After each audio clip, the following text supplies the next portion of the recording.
far we've talked about Pastor has been preaching about the whole idea of how to get prosperity, how to get other things basically, and we've mentioned giving, or he mentioned giving and then receiving.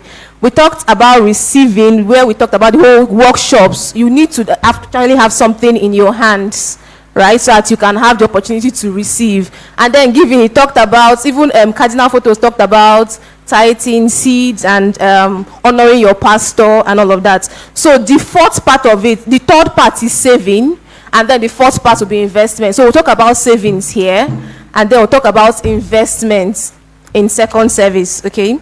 So when you talk about savings, what's savings? A portion of current income set aside, not spent, okay? That's what savings definitely is. Now, there are a lot of definitions for it, okay? But this is the closest definition that I feel we can all relate to. Money kept for, okay, daily expenses, for emergencies, what have you.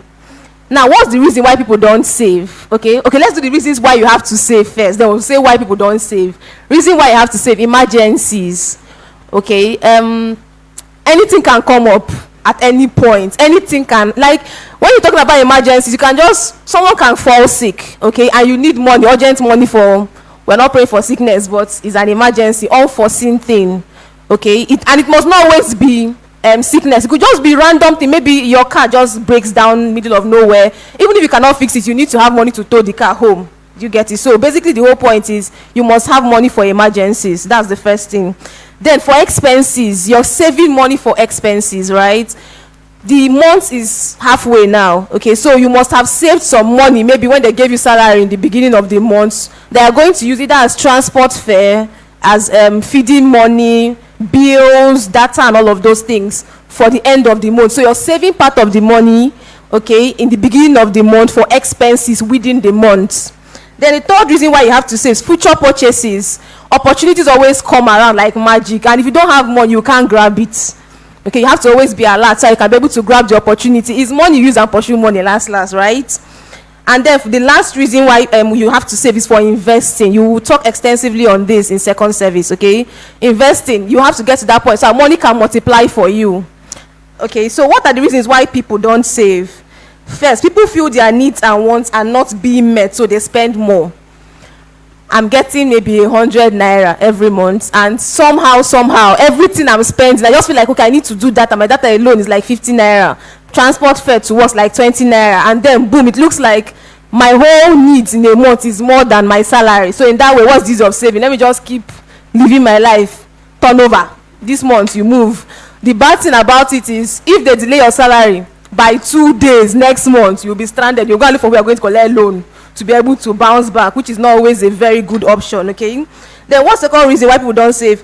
People don't realize how much, as in they don't understand the reason why you have to save to invest, okay? Everybody wants financial leverage. You want to get to the point where you can sit down and money comes to you. And the sad part of it is nobody's going to give you that bulk money. Most of when I talk about finances with some of my friends, they'll tell you, I don't hear anything. How will I get that bulk money? The bulk money I'm going to invest, that maybe 10 million naira, 15 million naira I'm going to use and start up my shop. That's the difficult. If you're not telling me how to get it, and I'll tell you, do you think, okay, you want to go collect a loan? If you feel you have a business that's already funny, that is already structured, you can go and take a loan or get investors. But if you don't have any of those things, you have to learn to save up and start little. So practically you have to save to be able to invest, okay? And that way, whatever that comes is completely yours. You don't need to go and start doing mathematics. Oh, investors, I need to pay the investors and all of that, right? Then the third reason why people don't save is some persons just feel savings is in putting money in savings account. When you put money in savings account, through, the profit is how much? I don't even 0.1 or 0.01%. There's no profit. Aha, okay, so I didn't even remember. I used to think it's 0.001. So you see, people just think about, okay, why would I keep the money in savings account when I know that the profit is close to zero? There's nothing. Then people justify not needing money for emergencies because they have credit cards. So credit card is, in fact, as in, it's a different form of card, right? It's not like the debit what we are using here.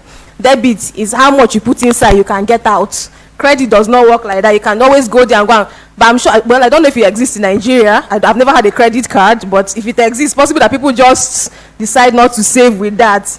And then the last reason is people feel they have adequate insurance and job security. This particular point is not for us in Nigeria. There's no insurance that is covering you health-wise, car-wise, nothing. If it's the abroad people, hey, it's possible because of they feel like they have everything already structured for them. So there's no need to save. If I'm sick, I can go to hospital, I'll get free treatment. If my car gets spoiled, I call the insurance company, they fix it. That might be their own reason for not saving. In Nigeria here, that one is not a valid reason. Okay? So the whole point for this is for you to develop a saving plan. How do you save? That's the whole point for this message. How do you save? First, you track your monthly expenses, 1 month expenses. Okay, this is the amount of money that comes in. Okay, and then this is how I spend it every month. You want to break it down into the last kobo. That's the only way you can actually know what's consuming your money and where can you reduce your hands. Next is evaluate spending and determine where money can be saved. Now, when I understood this, the main thing that was consuming my own money then is outreaches and data. I just feel like since I do so many things online, so data will always be going. And then outreach. Last year I was so spontaneous with my outreaches. I can just be walking on the roads. Idea will come in, boom. Give me 1 week. I'll go and get money. In fact, I'll even budget the next month's salary to go and do outreach. Okay, so the whole point first is if you ever understand where your money is going to, you can curtail it. What I had to do this year is I was very, very prudent. I wasn't spontaneous with any outreach. I had to plan it. If I'm moved, I'll push it to the time frame. If it's not May, then I'll put it Ember month. You know, I had to just practically try to control myself with outreaches. That way I was saving more. Next is decide what amount of money you want to put into savings. You have to be very, very diligent about it. Like, it's very hard though. It's very hard, but you have to be diligent about it. How much do I intend to keep every month as savings? That's where this app comes in. Is it Piggy Bank? Yes, there's an app, Piggy Bank. You connect it to your bank account, and then every month, whether you're happy or you're not happy, once that percentage of the money comes in, they take it and hold it for you, and you cannot withdraw it. That's the bad thing about it. You know, emergency, I want to go and withdraw, it doesn't work. I think that really helped me then, at a point. There was a point I was using Piggy Bank to survive. Then next is be willing to make adjustments. Now, some persons might say that we don't have this app online thing to do Piggy Bank. I will now encourage Kolo. I used Kolo myself, even though Kolo is that box where you put your money inside, okay, and it's nailed down, so you don't have access to it. Kolo needs some level of discipline. Why? Even with the Kolo then, when we were in secondary school and university, we still use broom and drag the money out. So it's like we are deceiving ourselves, right?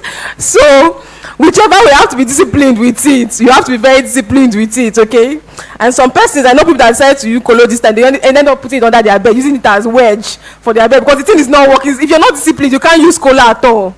Okay, so when you decide the amount of money, just try to put it aside. Imagine you're saving okay, at a point I did 1,000 a day. 1,000 every day is like 365k in a year, okay? And then you find out that if you're like, that's my monthly salary and something else on top, basically. Do you get? So if you check it out, you're going to be seeing that comfortably without, and what's 1,000 naira, the money you're going to use to go and buy shawarma. Okay, let's when you just work out, someone just push it on your hand, you just see that boom, because you've been compiling it, and that 300, because you're looking for bulk money to start up something, right? That bulk money can actually go a long way for you. Okay, so savings is actually something that is key. It can actually help you plan towards it. It's not just make up your mind, I'll be giving 1 naira, 2 naira for the next 365 days. At the end of 365 days, I'll use the money and do something else. Okay, then be willing to make adjustments if the savings plan is not working. I tried this one. There was a time, I think when I was doing internship, then we started getting big money for the first time, and I don't know who sent me. I go say I won't go. Not this. This not is all this. So what do they call it? Yes, so corporates, whatever. I go say I want they do 100,000 every month, and you're saving and you're struggling. The money you're trying to see, I wish I'm going to survive the next month. How does that sound? I just came and I'm dropping 100k every month for what? And you're looking at the big picture of I want to get 1.2 by the end of the year. After like 2 months, I had to readjust. We have to go and advise ourselves. More go they hang our hands with. So basically what I'm saying is, if you do a savings plan, okay, and it's not working, learn to adjust. You have to learn to adjust, right? Then the last one, okay, that's basically the 4 points, right?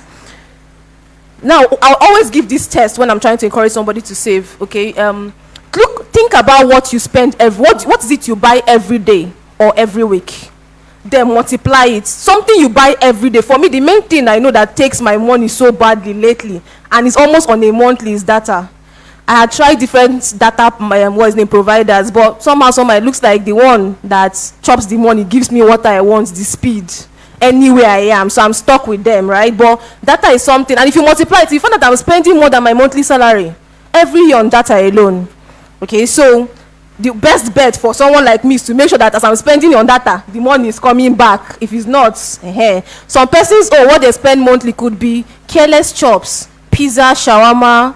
Especially if you don't have plenty responsibility, you're staying alone, you can just eat out. You multiply your eating out money. Breakfast 1.5, lunch 1.5. Let's say you don't do dinner, that's 3,000. Multiply by 30 days, 90k. When say if you just cook food for us, just stay all right, normal. So the whole point is try to identify what's taking your money, either daily or weekly or monthly, multiply it and then work towards saving it. Now the saving rule I always will give is there's a rule I brought: 60, 20, 10, 10. Now the 60% is for savings. When you get your salary, remove 60% and use it and do all your plenty spending, everything you want to spend. Then use 20% and save. 10% is for investments, okay? And then the last percent is for tithing. I added tithing here because you have to connect with the source. So you might still be doing this one. I've seen people that they are telling that they are saving money. You put money inside colo and then you wake up and go to the colo, the money you've been saving since January has disappeared. So you'll be wondering what happened. They'll tell you spiritual thing. I've heard that one before. They'll tell you spiritual.